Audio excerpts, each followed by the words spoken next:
Cyril. Cyril, give Cyril a round of applause.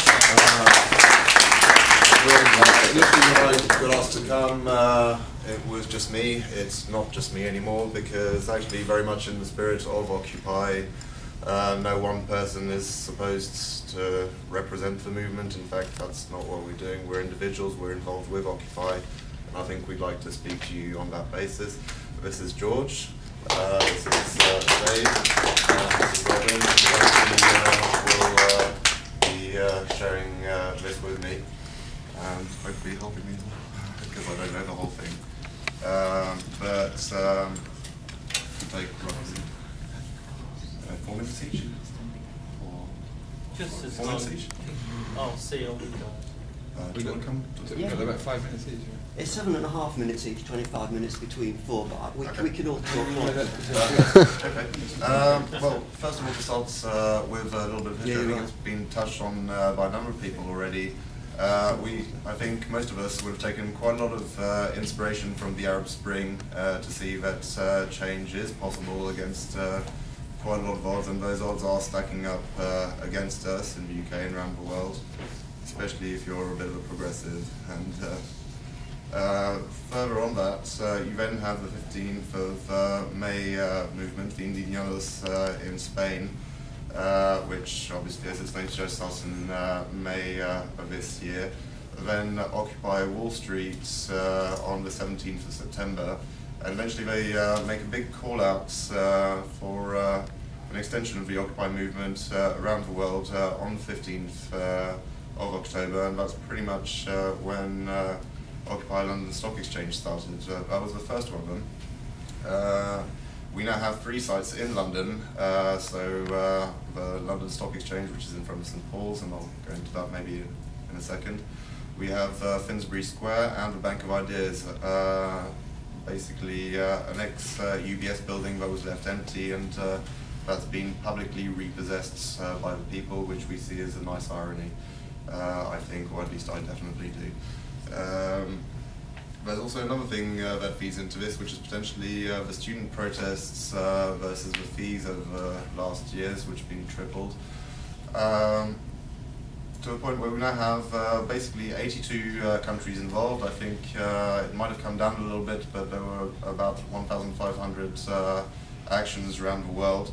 And you can also link it back to other occupations, things like Greenham Common, and these things do go back through history, when being allowed to just march in very constrained circumstances were no longer considered enough. The need to occupy a space and not just to spend a few hours, to actually try and work towards something real and long-lasting becomes necessary. I think one of the main points is if you consider the start of a crisis in 2008, it's been a few years, but people are slowly waking up to the fact that I think justice, fairness, and equity in our societies has been reducing massively, and I think a lot of people have heeded the call to come to an occupation based on that, amongst other personal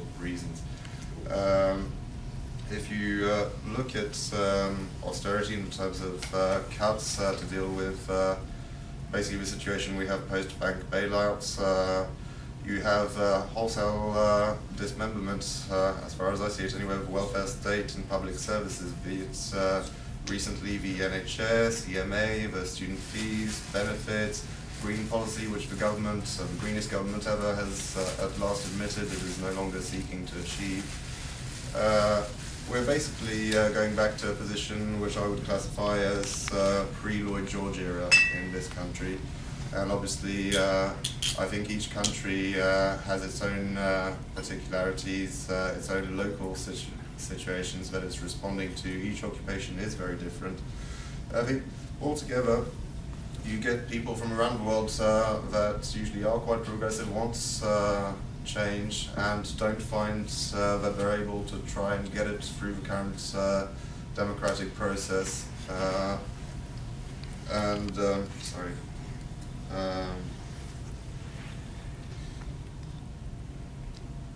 I think Yeah, so I'm just going to go through maybe 6 points very briefly, one of which is that I think we're trying to go for real democracy. What do I mean by that? I mean that as opposed to a voting system where 50 points notary carrying 1% of the population can basically impose its will on the rest of the population through what's often been called a tyranny of the majority, we have a system of consensus at our General Assemblies and often in the different working groups. Let me explain slightly. We have 2 General Assemblies a day, one at 1 p.m., one at 7 p.m, the first of which deals with camp business and internal logistics, and the other one is more political-based discussions. Based on that, we also have now, I think, 39 working groups just at London Stock Exchange, and obviously more if you consider the whole of London and world movement as basically, instead of just taking the vote, proposals will be raised and points, clarification questions will be taken, any personal objections or blocks will be taken into account, so block being something that you personally feel is so bad for the movement that you would leave a movement if it was passed. And we go through a process where we basically discuss if it's true, try and amend the proposal until most people can either live with it or wholeheartedly agree with it. It does take a while, but we feel that the inclusiveness factor of that is worth it. Personally, I think it's also a place for learning, for sharing of skills and raising awareness, both within ourselves as an Occupy movement, but also with the general public. It's quite an organic process. We often, particularly at weekends, also have special events where we try and basically involve as much of the public as possible. If we are truly to represent, in a sense, for 99%, then we need to communicate effectively with them and really speak for them if at all possible, include them or let them speak for themselves, which would be even better. We also, I think, work on a system of mutual support, for example, with actions like the 9th of November student protest or the strikes on the 30th. The idea being that anybody within the movement who feels that they can support a particular action will do, and hopefully the same is also true in the other side. We also choose to leave affiliations at the door as much as possible to avoid splitism. So basically I would not speak and say I am a member of a Labour Party, and as a member of the Labour Party I would speak to you as that. Obviously personal opinions are fine, however those are informed, and obviously they will be informed partially through, how am I doing for time? Yeah, probably pass on now. Yeah, potentially. A bit of leadership. Just very quickly, I think we have actually a couple of copies of the initial statement which were decided on the second day. I think we've basically moved from a position where we're trying to set up logistics. We've started completely from scratch. Logistics, a whole process for how we operate and make decisions.